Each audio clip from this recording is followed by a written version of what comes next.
Good afternoon. I'm Sergeant Stuart Smith with the Troup County Sheriff's Office. We're here today to talk about the severe weather tornado event yesterday that affected the city of LaGrange. The speakers today in order will be Troup County Emergency Management Director Zach Steele, Troup County Board of Commissioners Chairman Patrick Cruz, and the city of LaGrange Mark Mitchell.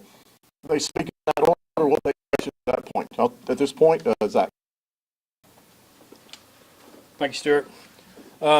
Yesterday, January the 12th at 1:09 p.m., the National Weather Service issued a tornado watch for Troup County. At 3:13 p.m., a tornado warning was issued, and at 3:34 p.m., a funnel cloud was spotted over Swan Boulevard by a citizen and confirmed by the Troup County AMR ambulance service. Reports of the damage immediately began to come in to the 911 center. The Troup County activated its Emergency Operations Center at 4 p.m., located here at 2495 Hamilton Road. Major damage was reported in the 1900 block of Hamilton Road and the Baldwin Park, Lexington Drive subdivisions. It also extended into the Upper Big Springs and Buck Murphy areas. Numerous reports of trees blocking roadways and on top of cars with people trapped came in immediately. Interstate 185 northbound at the 47-mile marker was closed for approximately 7 hours due to this damage. Wellstar, West Georgia Emergency Department received 4 patients for non-life-threatening injuries related to this storm. At 7:30 this morning, 4 damage assessment teams of 2 people each were deployed to the affected areas inside the city of LaGrange and the unincorporated areas of Troup County. We've received a supply of 109 tarps that have arrived and will be available for those who experienced the roof damage. This distribution will begin at 2 o'clock this afternoon and extend till 6 this evening at the Troup County Jail Annex located at 2508 Hamilton Road. At this time, we ask for citizens not to pile up debris on the right-of-way as crews are currently working to clear their affected roadways. We will continue to provide response effort updates throughout the day as these become more available. The Troup County landfill has also extended their operating hours, and if you will, check your social media sources, and we'll do our best to provide a civic-ready alert on this that will allow that information to be distributed. At this time, I'm going to turn it over to our Chairman of the Board of Commissioners, Mr. Patrick Cruz. Thank you, Zach. First, let me say as the leader of the County Commission that we feel very fortunate as a community that we experienced this event without any major injuries or deaths. So I think we can be very fortunate. I feel very fortunate as a community that we did not have any of those incidents.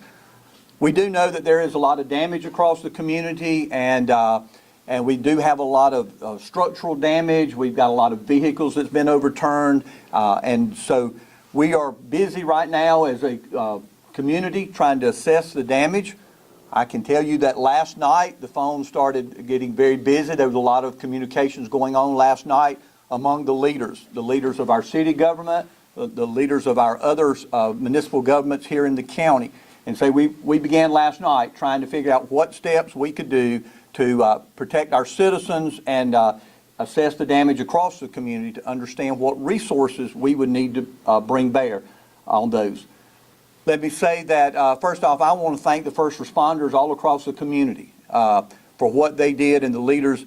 I was one of those that experienced power loss last night, and I could have hugged a lineman last night about 3:30 in the morning when the lights came back on. It was a great feeling. And so I know that they had to stay out late last night. They're out today. They're losing lots of hours of sleep. They have families at home that they're thinking about, and they have their own property, I'm sure, that they're having to be concerned about. So I thank them, number one, and I do want you as the citizens of our community to understand that our governments are working together to understand what resources we have and what are needed to make sure that we can bring those to bear to make sure that our community recovers. And I feel certain that we will as we go through this over the next several weeks and months. Thank you.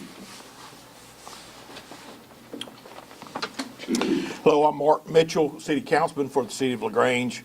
I'm temporarily serving as Mayor Pro Tem in the absence of our mayor. We have a special election in March coming up to fill that position. Just want to run down through a couple of stats that our city has been involved with. We've had about between 100 and 110 city personnel responded to this incident. And first of all, our hearts and prayers go out to the families that have been affected by this disaster. We have calculated approximately 106 homes have had some type of damage within the city of LaGrange currently. And we have had 3 families that needed assistance last night with housing that were placed in local hotels. And approximately for the city of LaGrange's power, we've had approximately 1,500 residents go have their power knocked out, and most of that's been restored. Our industrial park still has several plants that are not up and running with the power, and our city staff is currently working on that as we speak. One of the highest priorities is one of the Kia suppliers that is offline that is keeping Kia motor plant from operations. So we're working on that as a high priority. We want to shout out a special thanks to the City of Newnan, City of Calhoun, City of Ackworth, City of Albany, and the City of East Point, and the City of Troy, Alabama for their assistance with our power crews. And that's all I have for right now. Thank you. We also have representatives from the Troup County school system and others in the room. If you have specific questions, we'll open that up to the floor right now. Yes, sir. For Director Steele, is there a message for people in the community in terms of continuing to stay safe, not traveling out on the roads, or not going to look at the damage, that sort of thing? Absolutely. If we can minimize the travel and the unnecessary traffic throughout the community, that allows all the people directly affected more time to recover and get the resources they need. And also, if there's shelters that are open, being manned by the American Red Cross in the community for the people directly affected, for them to be put up as well. And I think it was you, sir, who mentioned about the tarps that are available. How do people go about getting that? I mean, is there a way for them a system for them to get those tarps? Yes, sir. From 2 to 6 at the Troup County Jail Annex, located at 2508 Hamilton Road. They'll be distributed from there. So they just show up and get the tarps? Just show up. Yes, sir. We'll get those. And we'll be announcing some hours, hopefully for tomorrow, for that same service to be available to them. Yes, sir. Any protocols in place, any of the local authorities just kind of checking some of the folks, contractors, to make sure they're not taking advantage, gouging or anything like that with these folks that are out there, reputable, licensed, bonded, that kind of thing? Or are we monitoring that at all or in any way? Or? Yep, the Sheriff's Department, as well as the City of LaGrange Police Department and the Troup County Marshal's Office will continue to monitor those. We're working with the Fire Commissioner and the Insurance Office as well. If that becomes something that we see, we'll certainly address that with our law enforcement partners. And the big part with that is just the citizens to remain educated and vigilant with those that people try to prey on those and take advantage of people in needy times like that. I do have one thing I need to add. One thing I need to add is the Red Cross has set up a temporary shelter at Faith Baptist Church at 552 Hammett Road here in LaGrange. And if you need assistance reaching those people, you can just contact the City of LaGrange or Troup County government, and they can get you in touch with them. Also, the City of LaGrange also plans to hold a prayer vigil tomorrow at 5 p.m. on Lafayette Square for the people affected by this incident.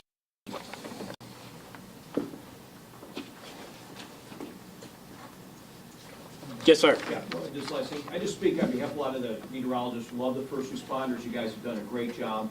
I heard some great feedback today, and some of you guys heard it or not, but the early response warnings that were on TV letting you know, or whatever the broadcast working, we know it was effective. Just wanted your take on that to let the public know. A lot of times we get dinged for cutting over programming or whatever it may be. Your perspective from that. And I've heard some today, but it's nice to reinforce that. And again, thanks for what you guys do. We always think of you and always put you guys first to let people know not to go out there after a storm, so you guys don't have to be put in another situation to rescue somebody. But the early response, how did that fare for you? Absolutely. As the Emergency Management Director for Troup County, that's one of my main jobs is monitoring severe weather when it's incoming. And I was in direct contact with Dave Nadler, who's the Emergency Coordinating Meteorologist for the National Weather Service in Atlanta, Peachtree City. And he actually reached out to me about 50 minutes before, and he said, we're monitoring this storm that's what y'all probably know originated out of Selma, Alabama, I believe.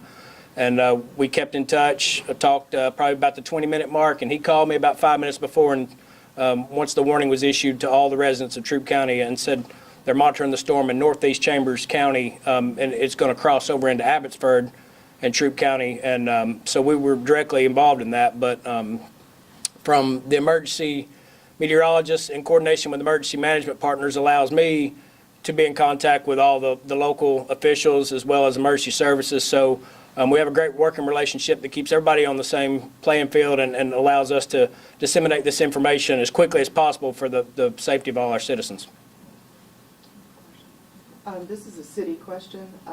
Can you elaborate about the boil water advisory in the Mount Bull community, and do y'all anticipate any other advisories as such?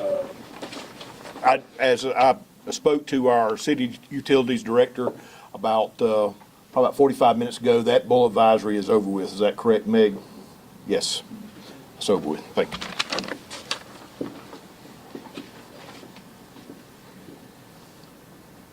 You said that there were folks who were trapped. Can you just kind of talk about some of your efforts yesterday in trying to get to folks who are in need of help?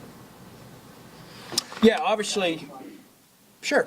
Obviously, right out of the gate, there's a lot of tree down and power line down, emergency calls for service that overwhelm the resources for fire, EMS, and law enforcement. So our best was to mitigate these calls as quickly as we received them.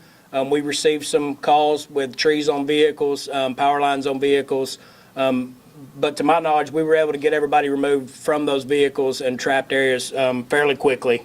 I don't have an exact time frame on it, but it was not for an extended period of time, but within the first operational period, we got them out.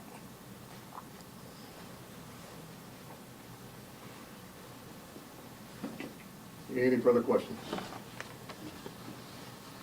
All right, thank you guys for coming. We'll obviously be sticking around. Any additional follow-up questions, that will conclude the press conference. Thank you.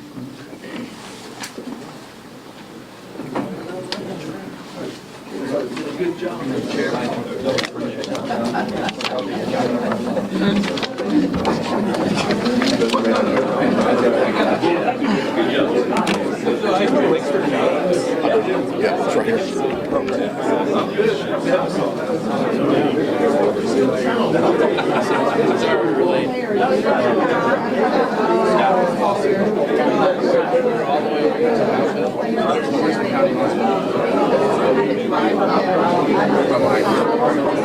Tell me the tarp again.